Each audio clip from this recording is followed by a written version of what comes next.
So hello everyone. I'm Katia Arfara. I'm assistant professor of theater and performance studies here in NYU Abu Dhabi and curator.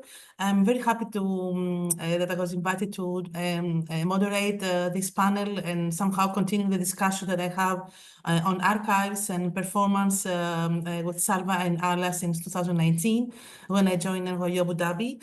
And today, the last panel will focus, as Ala mentioned, on transforming narratives, or I could say even unmaking histories, just to draw from my current seminar here in NYU Abu Dhabi. And I would like to invite... Yes. Hi, everyone. I just had to make one house leave and another one appear. Can you hear me well?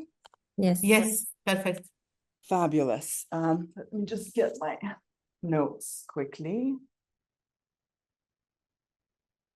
So first of all, thank you, Ala and Salva, for the invitation, and thank you to all the colleagues that have presented before.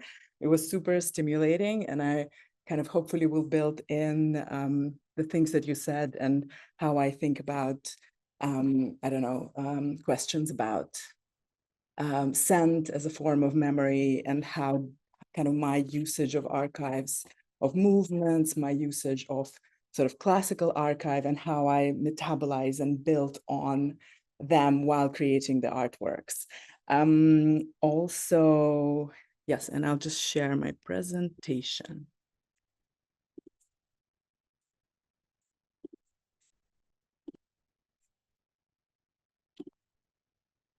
So I'll start by, I've selected a couple of works of mine which dealt with archives in various ways.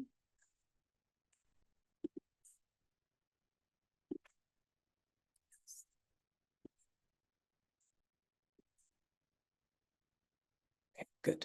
And this is a painting by Franz Roubaud. I'll start with it. It's a painting commissioned by Russian Empire after the end of the so-called Caucasian War, when Dagestan became part of Russian Empire. The war ended in 1860. It was a 30-year-long war. I mean, some historians says it was a much longer war, and I think it lasted that long also because kind of the form of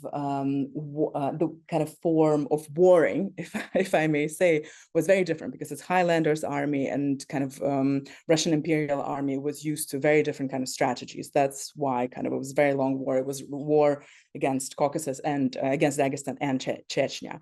So in this particular painting, you see the depiction of Highlanders fighting the sort of being invaded by the Russian Imperial Army. And this particular image, I came across a really interesting site that,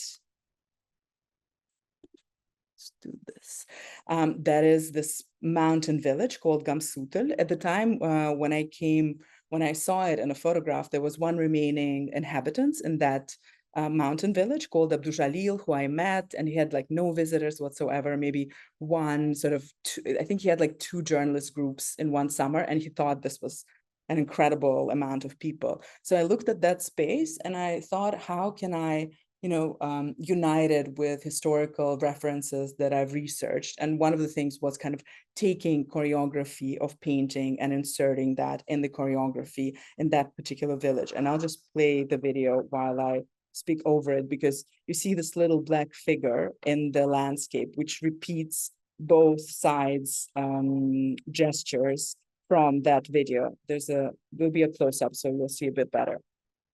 And then another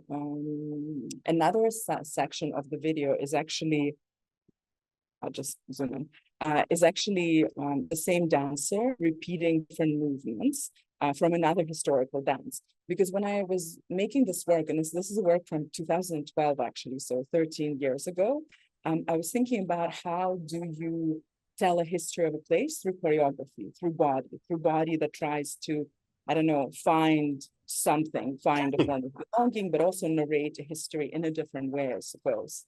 And the second reference is this dance of a collective farm brigade leader from 1939. And he also reenacts it.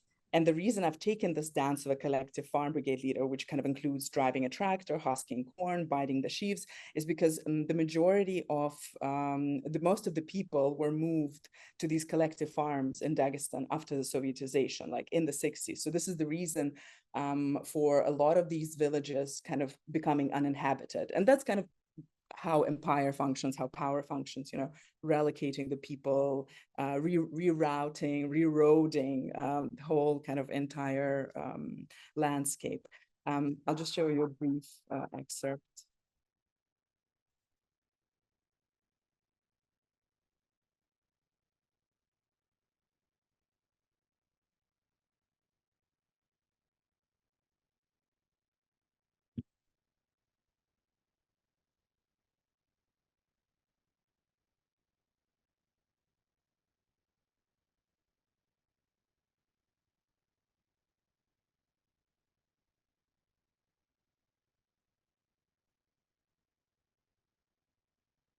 Some other ways, and actually one of my first encounters, like deeper encounters with the archive and me understanding how much kind of it inspires me and how much I want to work with it, was this accidental discovery accidental discovery of an expert in a Russian state documentary film and photo archive. And I'll show you this short archival video, which functioned as a source material. Wait. 1942 года. Самодовольные мерзавцы еще не знали, что им готовится в Сталинграде и на Кавказе. В своем бандитском воображении они уже видели тот жирный пирог, который достанется им после похода. Их оригинаты уже чуяли раздражающий запах бакинской нефти, запах неслыханных барышей и военных пыльных.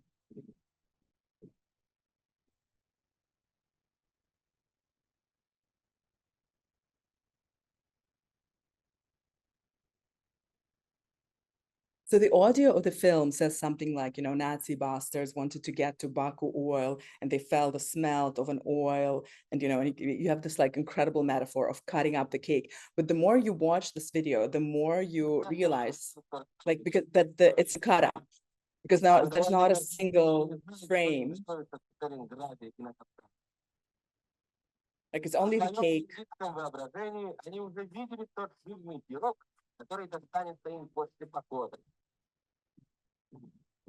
Их оригинаты уже чуяли раздражающий запах бакинской нефти, запах неслыханных барышей и военных пылей.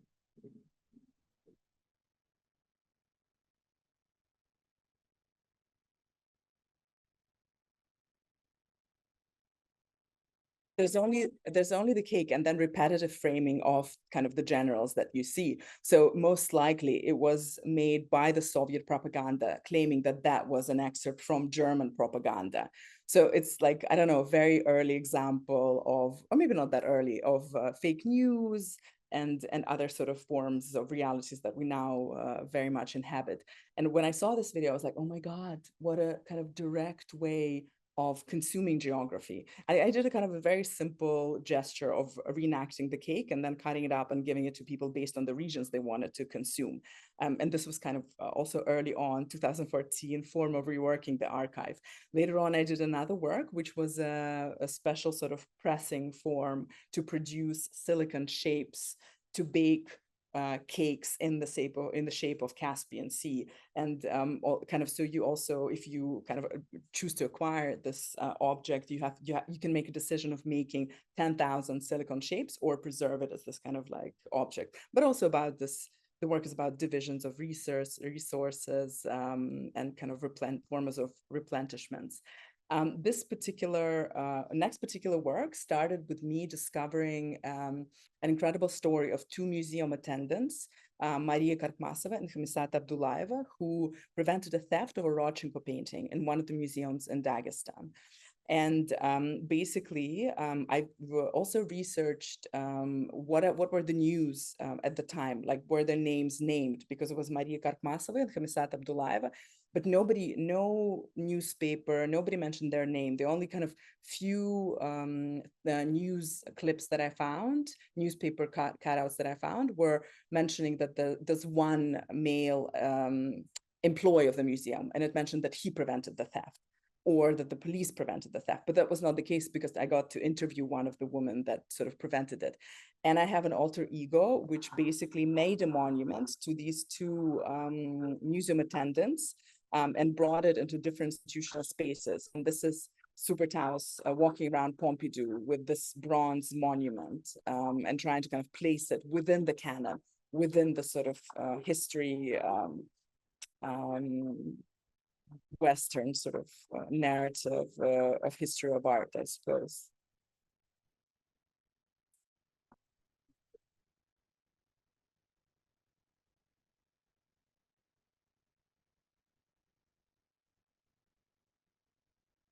I mean, there were different things in this work. I mean, there were very few monuments to women that are in Dagestan, women that are named, women that names. There's a monument to a female teacher, and then kind of a lot of monuments to kind of named men. So there were these things that were obviously kind of entering an institution, and she takes it to different spaces. She took it to a museum in Dagestan where they used to work. She took it to a museum in Moscow, and basically she didn't like any of the spaces. So they're not, this monument does not reside in an institutional space.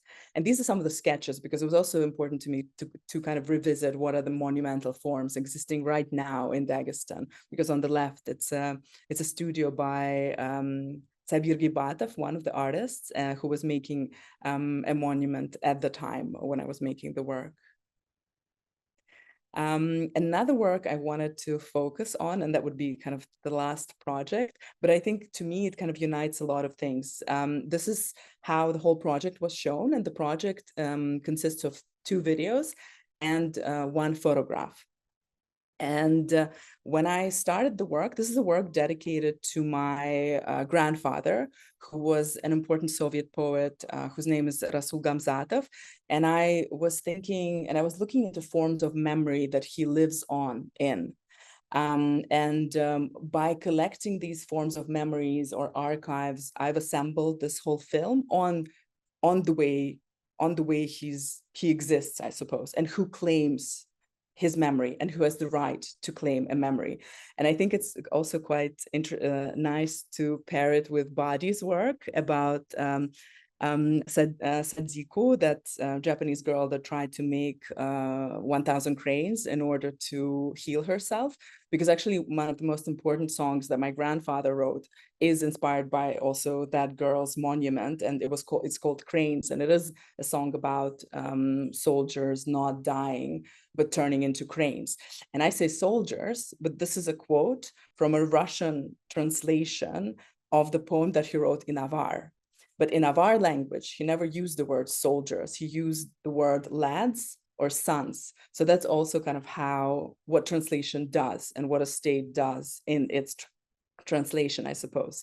So the whole film, when we were thinking of what to do with it and how it was kind of slowly coming into reality for, I don't know, maybe 10 years or so, we interviewed this brain scientist who said that, and also to kind of rhyme previous speakers, that every time we remember something, we rewrite a memory. So kind of nothing actually is real the way we remember things. And also we looked at the forms of memorization, at the memory palace. So the whole film is a little bit like a memory palace with different scenes where after each scene, and I'll show you this image, a wall in that white cube falls off. And the first scene is I sort of move into that landscape, to that white memory palace, to that cube with art handlers who are also important players and actors in that film. And for example, I hold this little sculpture in my hand, and that's a sculpture of my grandfather's feet that we made especially for the film. So a work has a lot of portals as well that take you into different directions, or like time portals, I would say. And the feet are made because of my very early memory as a child. For some reason, I was really afraid that he would stop breathing when he was asleep, like when he was taking his nap. So I often kind of walked into his bedroom to check if he's breathing. And that's when I noticed that he moves his feet very often when he falls asleep.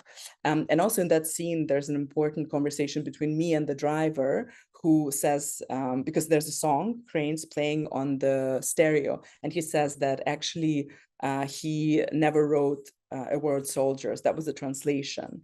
And that's also kind of obviously an important political thing. And then I approached that sort of memory palace or white museum cube. And another thing here is I'm actually wearing my grandfather's sweater. And maybe it also rhymes with what Maytha was saying about smells, because we were thinking, how do you at least distantly include a smell of a loved one in the work? And I remember there was one incident, and I think it was like 8 years after his passing, that I opened his wardrobe and I felt his smell, like, and this was like such a memory hit. So for me, this was a way of bringing him in. I'll skip a couple of scenes, maybe to this one. And this is a scene where we brought all the busts that are made of him.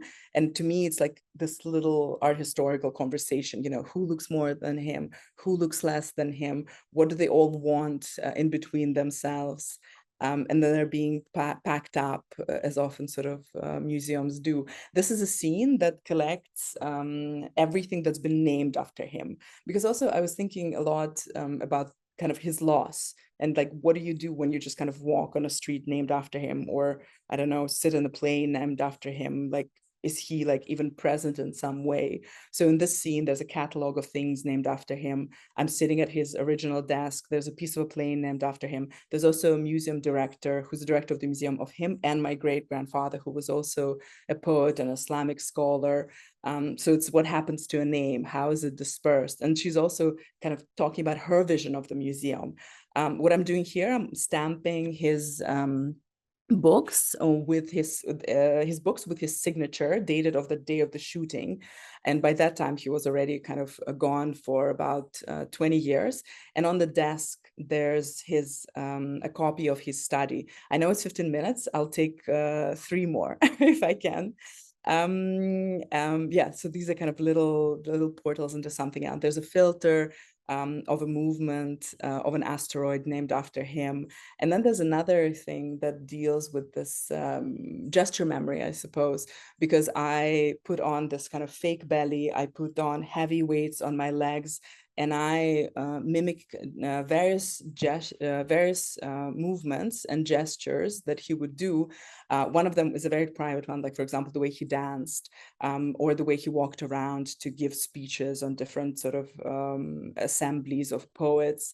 But then they also intersect with gestures like he had Parkinson's. So I clearly remember that sometimes his hands would shake like that, and gestures like, you know, kind of more like presence when he gave speeches in these kind of poetical rallies. So this is how the body as a memory archive also, I guess, fits into this particular project. There's also a section about me starting to apply makeup to look as my grandfather, but you never see that transformation, whether that happens, whether this doesn't happen. So it's also kind of another form of embodiment. And with this idea, actually, the project started, that I would just be kind of wear prosthetic makeup as him and look at the monument built to him after his death and just kind of walk the streets named after him. But I wasn't happy with what we made at the time. So I kept thinking that it's not enough. And this is how the work evolved. And the film ends with the being interrupted by the police. And they say a very important phrase, who also kind of became another part of the work. They say something like, daughter of the daughter of. And this is how I was introduced once, that I'm a daughter of the daughter of Rasul Gamzatov. And at the time I was quite shocked, and my feminist self was quite shocked, because I was like, oh, they not only raised me, but also my mother. But then I kind of started thinking about it as it's just a different measurement of time. So basically this phrase also became part of the next film, which is part of the project. And the next film is actually based on this little block that you see in the scene where the books lie.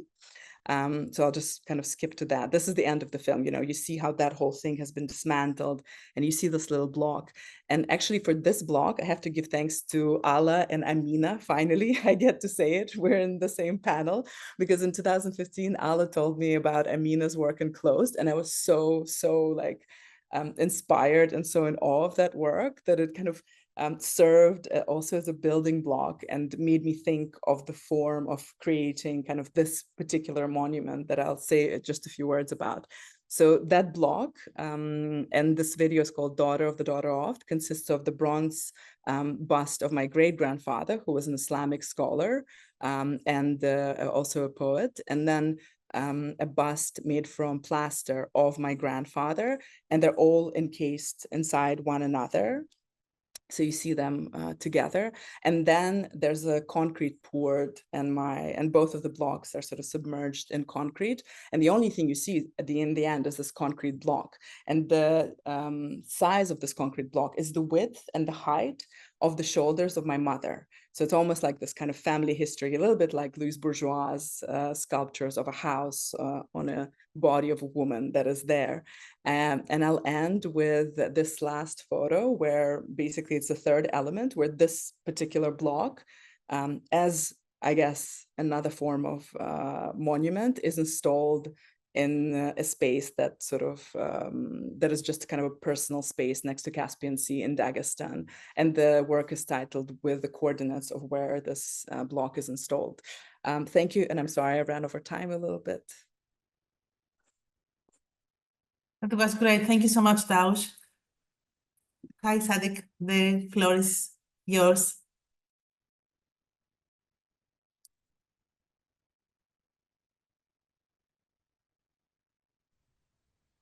You hear me? Yes. Hello, everybody. Thank you very much. Thank you, Ala. Thank you, Selwa. And I'm so pleased to be with you today. Yeah, I think I'm going to be a bit short. It's because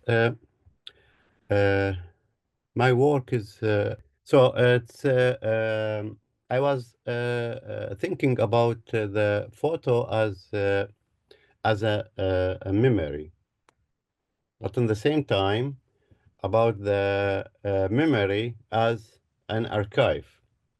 So it is like a kind of circle between the memory, the photograph as archive. So my memory is a kind of archive, and the photograph is also, we can say, it's a kind of archive. So there is somewhere a point meeting between the memory and the photograph. Now, because my work always, or let me say most of the time, it's about the memory, about my own narrative, who came from my life. In other words, came from my memory. Because of that, the photograph is really important in my work. Let me say, it's when I look at a photo or just discover it, found it somewhere, like the photograph of, so this is me. Now, what is photo? It's one moment in our life, just like an image is still image, and this is still image contain inside it a story, narrative, something. This photo should work like a kind of magnetism, attract a lot of things in our memory to put it in one circle, and this circle make a story. And this is the way that I work with the photos. The last work, for example, this work, it's in a big park in the middle of Baghdad, call it حديقة الأمة, and this photo is in the Eid, the Eid al-Iftar, Ramadan, and I was with my father and standing between these trees, and around me a lot of birds and big statues of few of Iraqi artists, which is so beautiful atmosphere. This photo, only this photo, was the reason to make my work once upon a time حديقة الأم. The aiming of this work is to bring all what this kid, with this child, was feeling inside that green, call it حديقة الأم. It was not easy actually. It needed time to bring that feeling to me, and to bring myself to go there at time inside that garden to see what I saw before, or imagine at least what I was seeing there. This processing is the most difficult time for creating my work. I cannot work without bring the story, the idea, the feeling, the smell, the voices, everything to be alive again. And to reach this moment, I need really time to look at the photo, to search about other photos which is similar with it, or can brings me to some places around that place or in the same place, and blah blah blah blah, just to reach that moment. In this work, actually, I stayed around 2 or 3 months. I cannot do anything, but in the same time, I cannot be released from this photo. It's always standing here. Yeah. Thank you, Ala. So, yes. Okay, let we talk that as this come. As you see in the image now, it's one face. All what I did is, in the end, I bring all these faces of the sculptures and the face of that kids to put it somewhere in these screens, and making the story by the charcoal to move it. Yeah. Everything moving. It's the sculpture was actually moving as a cinema in that eyes. All what I do is trying hard to make this feeling come to you, to the audience. But in other works, it's like the last work, I call it entitled A Thread of Light Between My Mother Fingers and the Heaven. At that work, I only take the photo of my mother, put two photos of her face and her hand. Imagine her that she is making the bread for the children, and trying to bring the whole feeling of the family sitting around, eating, talking, and so. Anyway,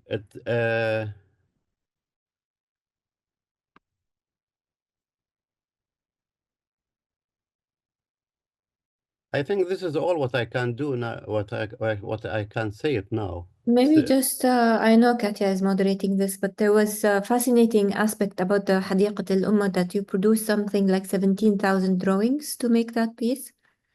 Yes. Yes, so maybe tell us. It's more.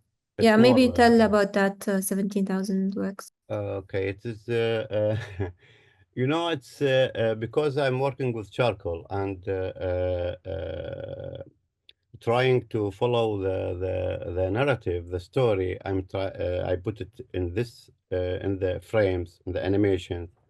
It's neat to make so many frames to fill the time, 8 minutes time in 9 screens, 9 films. So it was around 1 year of working, and it's around 16 or 17,000 image to make this. And yeah.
I think this is enough. That's enough, yeah. I think you you noted that there is also videos inside this one of these screens has videos. This videos actually I take it from from many different sources. It's from the old movies, old Iraqi songs, old Iraqi TV, but all of them belong in the time that I was there in Iraq, and yeah, specifically in the time of this child, this kid, in the 60s and 70s. So it's not about the photograph only. It's about the image, any image, moving image or still image.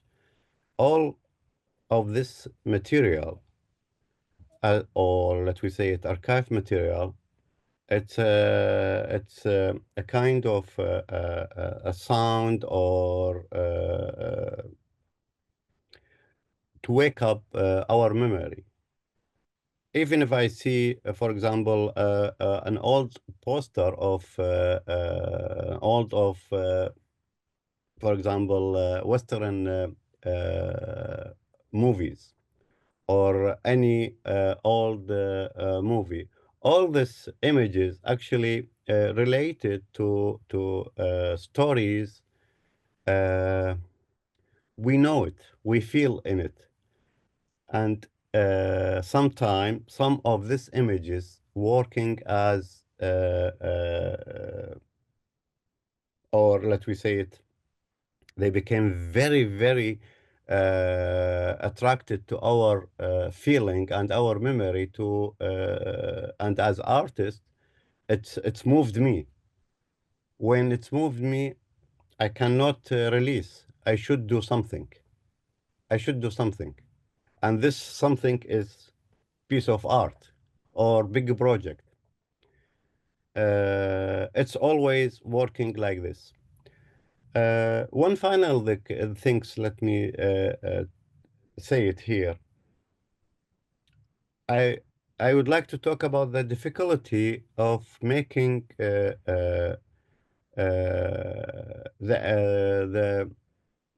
this moving images, the animations, this short films.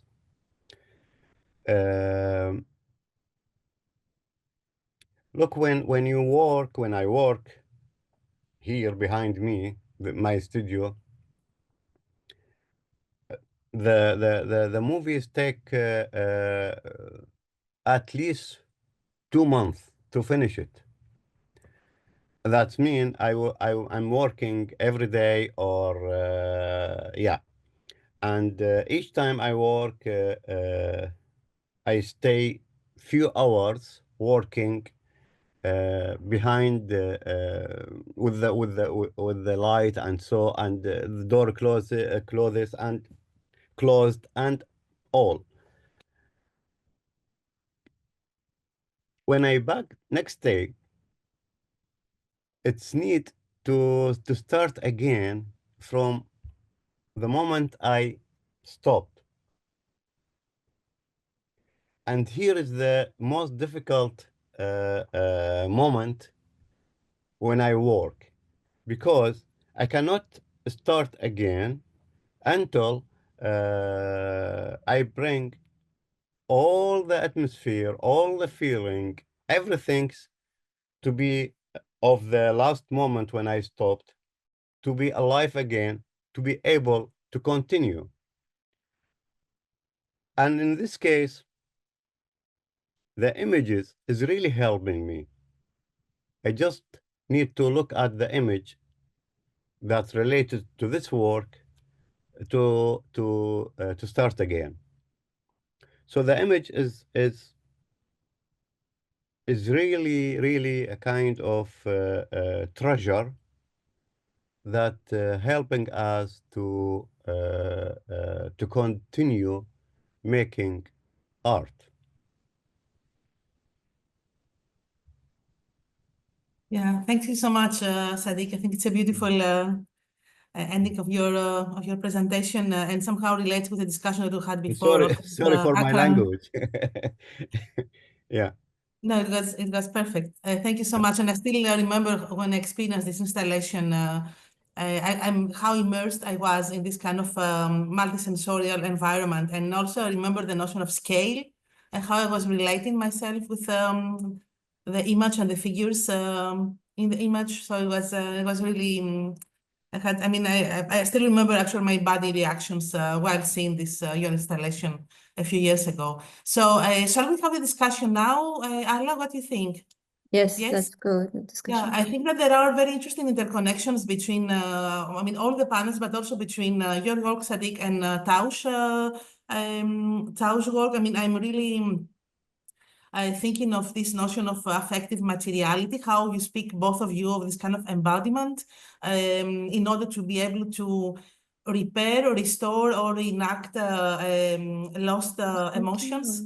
Actually, what normally you cannot think that can be archivable. So you somehow, both of you, I feel that you are making, visualizing in a way or materializing the unarchivable, and somehow the archives that you create or the new narratives that you are generating somehow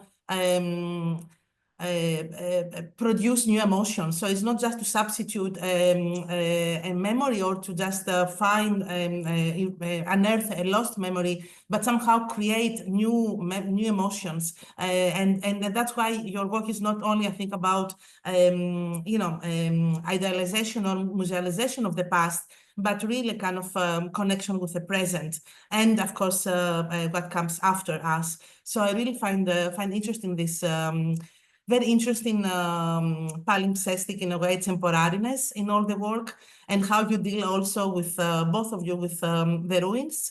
I don't know, the ruins of history, the ruins of a nation, the ruins perhaps of art history, and how you deal also, of course, with the notion of monument. And I would like to start perhaps the discussion, to open the discussion. I don't know if there is any question already in. Please share your questions yes, I have already one question. And perhaps before I ask this question to Sadik, I will just ask Taush, if you could elaborate a little bit more about this very interesting nomadic monuments that you are introducing into the landscape, abandoned villages, but also in the museums as well. So disrupting, in a way, their very own narrative. So I find very interesting this entanglement between what is considered as permanent and what is impermanent, like like the temporariness of the gesture itself, of the performance that you are introducing into the museum's world, or into kind of ruined landscapes. I like this nomadic monuments thing. And to be honest, initially my idea was that this kind of block of like this family history, and block of that sort of literary history, and block of that kind of visibility / invisibility, but also it's a block of history of art, because there's a kind of very realistic depictions of a certain generation when you had this sort of like Soviet realist style, but then sort of the depiction of head of my mother is like very much kind of minimalist. And so in my imagination, I wanted this to be installed at that sort of like by the seaside where I had some sort of private time with my grandfather. But I thought, envisioned it that it would slowly, year by year, sink into the ground because it would be so heavy. But then it didn't happen to be so heavy. And the ground wasn't so, like, it was quite dense, kind of clay-like. So it didn't become this capsule that would disappear. And I don't know what will happen to it. Maybe it will be nomadic. Maybe nobody will care. Maybe somebody will push it off that sort of little rock that it's on. So, but it's in a way, yeah, in a way, you're right. It's outside my hands. But I also, another thing I wanted to mention actually, and I think it has to also do with these ruins and how they function, and hopefully kind of avoiding this ruin lust and fascination and sort of and not tapping into that, but building on also what Badi was saying, kind of this arbitrariness of borders. Like, are we that straight? Why are the borders so straight? So to me, it's like it's eating borders. It's like literally kind of ingesting things. And I think also the way I've and ingesting ruins, ingesting borders, and ingesting countries, ingesting these like ridiculous divisions. And I'm all like also very interested in that. And one of the works that I've done was actually like a road trip from Dagestan to Tehran, and it felt like as I was passing by, it was really kind of, you realize how arbitrary all the borders are.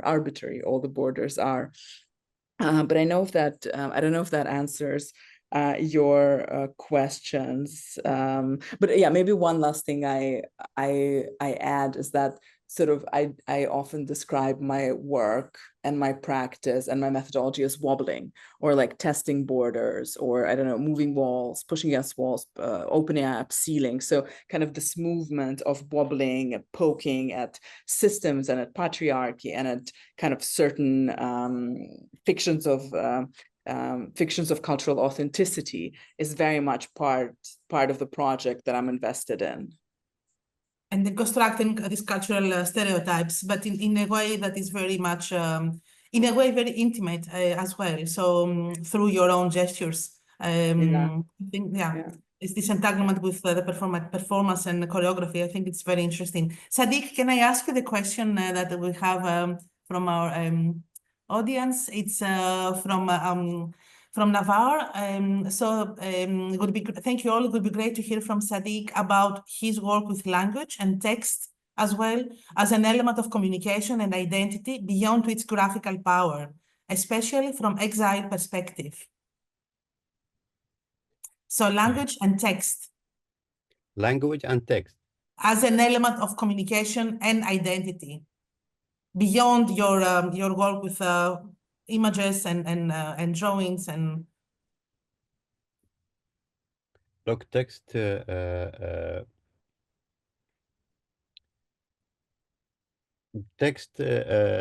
not only has a meaning, the words, it has a shape. So in my work, the text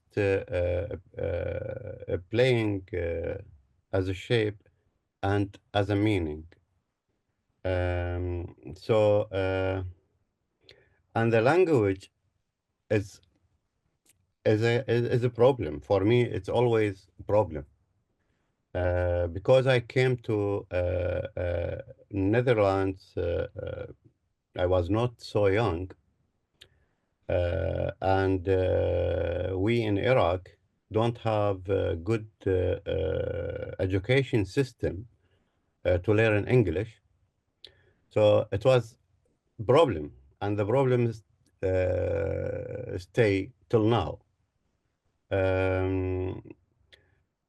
This kind of problem making a gap inside my identity when I think about my memory or so. Of course, everything going to be words and text and language in our head. And the difference between these two layers of memory, the memory in Iraq and memory here outside Iraq, it's make a gap, and I call it a gap in my identity, because as much as I trying to fill this gap, I cannot. I failed. I failed. Because it is a kind of look like oil and water, cannot be mixed. You think when you shake it strong, you think that you mix it. They mixed. They becoming one part, but after a few seconds, they will separate it, and so. So yes, text and language is in the heart of my problem, art problem, and in the heart of my exile feeling. And all what I do is to release from this problem. Okay, yeah. Sadik, and I have another question for you that I would like also to address afterwards to Taush from Hadil. So, Sadik, you mentioned the physical process of starting daily where you ended the day before. Yeah. I'm curious how that process felt mentally and emotionally. Were you able to be in and out of the work, or did you find that you never left it? Look, when I start with the project, especially the project as a film, I became sick, and it's going to be a kind of alert in the family, because when I leave the studio, stop working, got tired for today, and I need to go out the door of the studio. From that moment until the next day or the next moment to go back, I'm not normal. So they don't talk to me. I don't talk to them. I don't act as a normal person, and I feel myself I am sick. And sometimes this I became really ill in my body. Anyway, the process to bring up the last moment when I left the studio and come again to start, between these two moments, there it was time. Could be 1 day, 2 days, whatever. Okay. I need to erase this time between these two moments to be able to start again. To forget everything, all what I have done to bring the same feeling, because then I'm not working as I don't have a kind of timetable following steps. No, it's not working with me like this. I am following my hand. So my hand also following my mind. And my mind, between my mind and my hand, there's the emotions. So when I work, it's one formula. In my mind, for example, the bird will be fly from here to there. This is what I was thinking. But in when I work in that in the paper, the bird becoming a boat, for example. I don't know how it come, but I'm following my hand. I'm following this dirt of the material. It's inspiring me and creating a kind of a subtitle in the side of the narrative, what I have it inside me, and this will affect the original story. And so how to start again? I will say it one more. I need to erase the time between the two moments to be able to start again, and this is very difficult. How to erase it? I have no idea. I cannot explain it. I need to sit in the studio. Sometimes it takes 1 hour, less, more, looking at the images, the photos. Images help a lot to be in the mood again and start.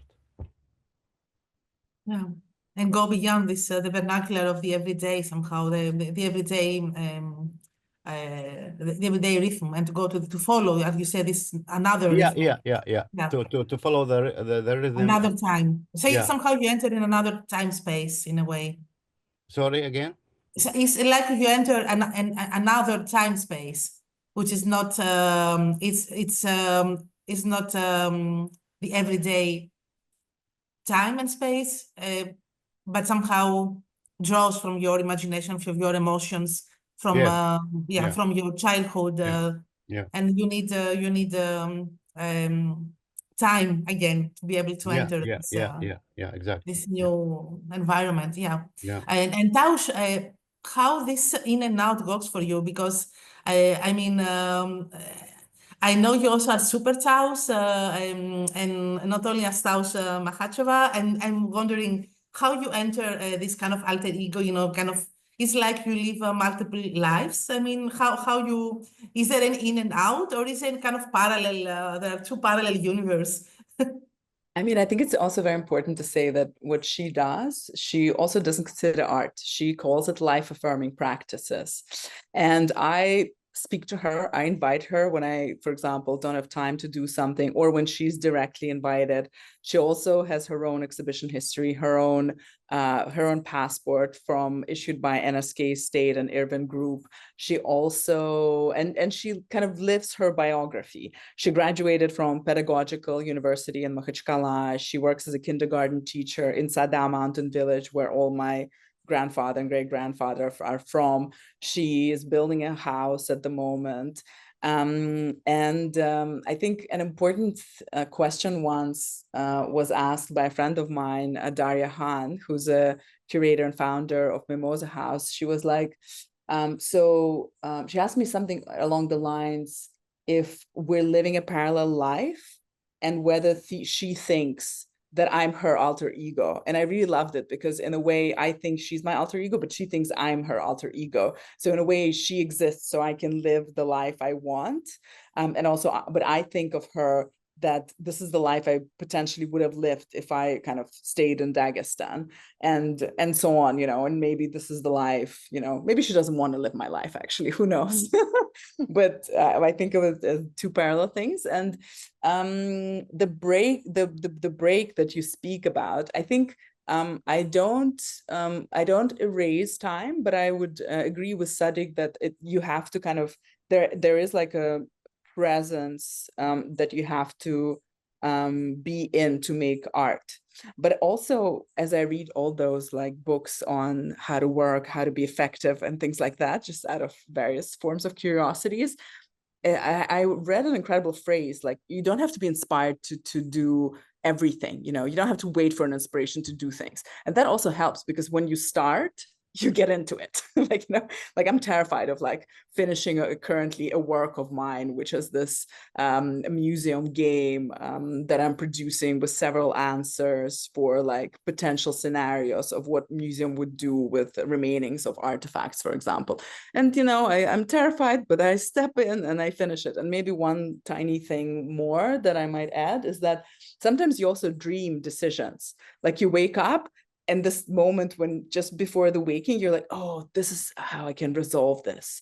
and suddenly it's not like you're always thinking about the work, but it's always somewhere. So you're like, oh, that's how you resolve it. Oh, this is the decision for that.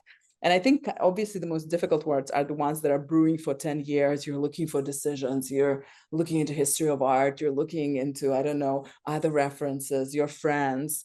But I think also a very important way for me of seeing art making and just sort of living in this connected flow is that I'm standing on the shoulders of somebody else's shoulders, and somebody else will stand on my shoulders. So in a way, trying to approach it not as a form of gatekeeping, but as a form of belonging to one flow of ideas, where your works will also slowly disappear into that flow of ideas once somebody else stands upon the choices and the discoveries that you've made with the help of others that you've been standing on.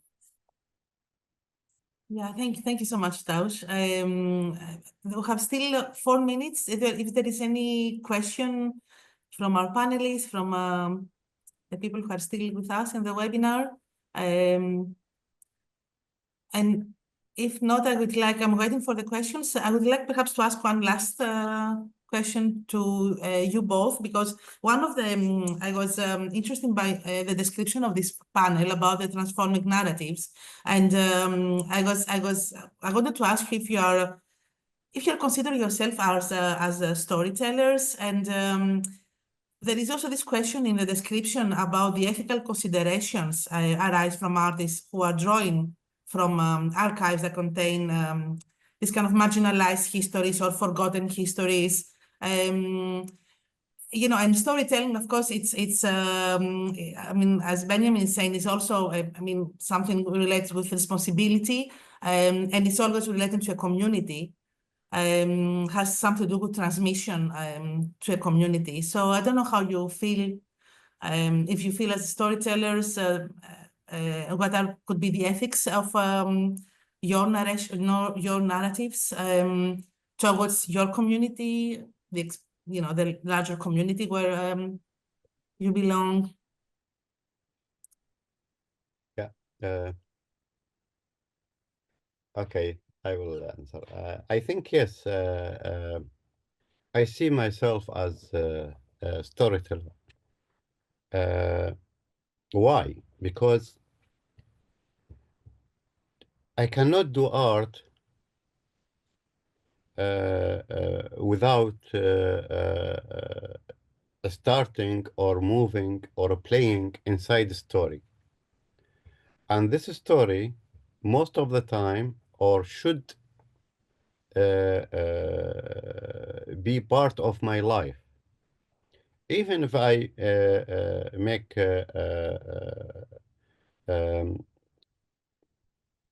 a project about politic topic or anything, I cannot make this work without connected to myself. It should be my feeling, my memory, my story to talk about it. I cannot talk about something there, only there. No, I can't. Just normally I can't. Okay, it's there, but it should be linked to me to make me a part of it, or it make to be part of me.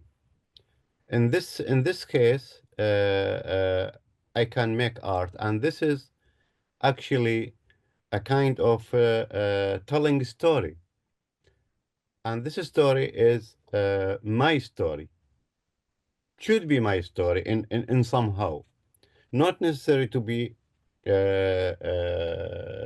specifically me inside my family or myself, no. But as a human being, it is my story. So I can, for example, make art about people in Finland. I never saw them. But as a human being, it's going to be a part of me. And then it's my story. And so, Thank yeah, you. Yeah, thank you so much, Sadik. yeah. Going beyond borders. Maybe one last thing. Mhm. It's nice to say it about transforming the narrative. Mhm. Yeah, which is so beautiful title. Love it. Okay. Uh, um, I talked about the process when working and following my hand. Following the hand, and I said the hand also following my feeling and my mind, and so this process is a kind of transforming story. So when I following my I leave what I wrote, next step in my drawing, and following my hand. This is not coming from empty, from nothing. No, because I believe the hand following something in the memory, I cannot reach it in my consciousness. Okay, so the hand with the material, it's making a kind of digging in the memory to transform things. I cannot reach it in my mind. It's come like our dreams when we sleep. Yeah.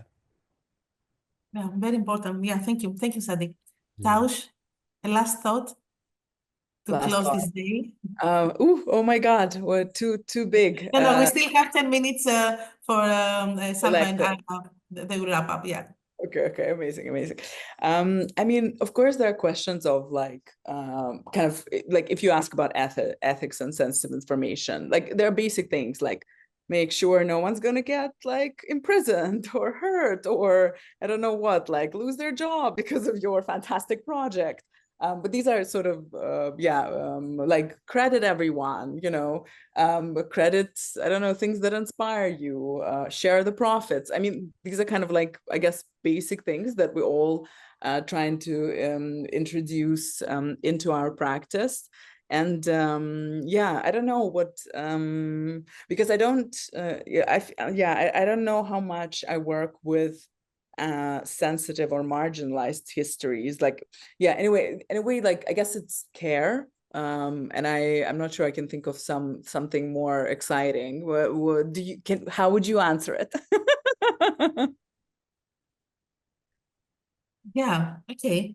But somehow you are considering yourself as a storyteller Storyteller? or as a Yeah. narrator, someone who has kind of certain responsibility for I transmission or don't know. for communication or Yeah. for I don't know if I think of myself like I'd like to think of myself as a catalyst because I love this part in Wim Wenders' film of Pina Bausch where she kind of told her dancers like go and find something. And when they found, and she also felt when they found, and they knew that they found, that was it. That was the part of the dance. And I think like often when I work with people, because right now I have like an amazing conceptual collaborator on a new project that I'm working on for Celine Center, Panika Dерevia. And I feel like it's a very sort of like catalyst conversation, kind of course, like kind of final decision is on me, but I think kind of the depth of the dialogue and saying that I'm the narrator, it becomes a little bit too big in my world view and the way I read art making generally. So I would, I don't know, maybe like I'm like this aspirin tablet that transforms water into something bubbly that releases some form of pain. Let's maybe stick to that. And one last thing actually I want to add, which is not a question that's been asked, but I remember that Arfara was saying that we don't archive enough. And I just wanted to, I hope she wouldn't mind, but basically in the audience, there's an attendee, our studio archivist, Helga Lubartovic, and she collects an amazing archive because she's worked in like archives like most of her life. And basically when things are brought in, there are like these little leaves, these little kind of dust things, or a little kind of piece of cloth or something. So she collects these little materials that form an archive. So there are people that kind of collect everything, and there is that, and I really kind of admire that form of archiving, and maybe kind of, I think it's an artwork in its own right. So I think there is that also particle value that is very important, whether it's a little bit of dust or a bubble from an aspirin tablet. Yeah, thank you so much. Kind of another time we'll discuss this materiality of the archive that goes beyond the materiality itself in a way. Yeah, thank you so much for this inspiring discussion. I think that I will give the floor to Salva and Ala for the final remarks. Thank you so much. Thank you very much, Katia, for the interesting questions, and thank you very much, Taus and Sadik, for your answers. And yes, today was very, very rich, very enriching, although we are aware of the practices of these fantastic artists who spoke to us today about the works or about something inside the work that could relate to archives. It was very interesting to see how in the first panel, Archives and Public History, Amina Minya was talking about public monuments as being points of inspiration for thinking about what is enclosed inside the public memory or public imagination of their own history, and how artists, herself was quoting another artist, Muhammad Isyakhim, working with or preparing the monument that he would produce for the future generations to deal with the relationship. Is basically, he is encasing archives inside, he is encasing documents inside documents, and these documents are monuments. While Badi Dalul, he is also challenging public history by basically simply writing it from his own memories, from his own childhood, from his attempt to imagine his relationship to a place that has a bit of what is there in the reality, but also how he felt towards it, being son of an Arab artist living in Paris. Christiana Dumarchi worked on very closely embroidering and thinking about charts like public like human rights or court, or things that could basically link to the relations to rights and to and that's a very interesting question, because we see across different panels that there is this question on who is creating the archive and who's reproducing it and for whom. And that's also something that we've discussed in the archives as spatial constructions in the second panel, where Afra Dohri spoke on collective exhaustion, when we are in a moment that there are so much offering that we do not listen to these particular things that attempt to reach out to us, and still we could force a relationship. We could find or force ourselves to find a relationship to the work we're doing in the moment. And that's also something that Akram Zatari has produced a body of work that relates to Hashim al-Madani, a photographer who has documented the area where he lived, which is basically Saida, and then Akram Zatari stumbles upon this aesthetic product, but turns this relationship to a personal relationship, where he goes and he identifies the locations as well as the new users of these of the shops that appear in Hashim Madani's photographs, without forgetting the original users. And then similarly, Maythan Mazrou'i, she just goes back throughout the Abbasid literature and drawings, where working to archive who were aware and conscious of the act of archive and documentation, and she forces us to think about these like resources as places to understand and imagine architecture, not just from writing on it, but also from writing on what permeates through the spatial construction, which basically, in her case, she's looking into perfume.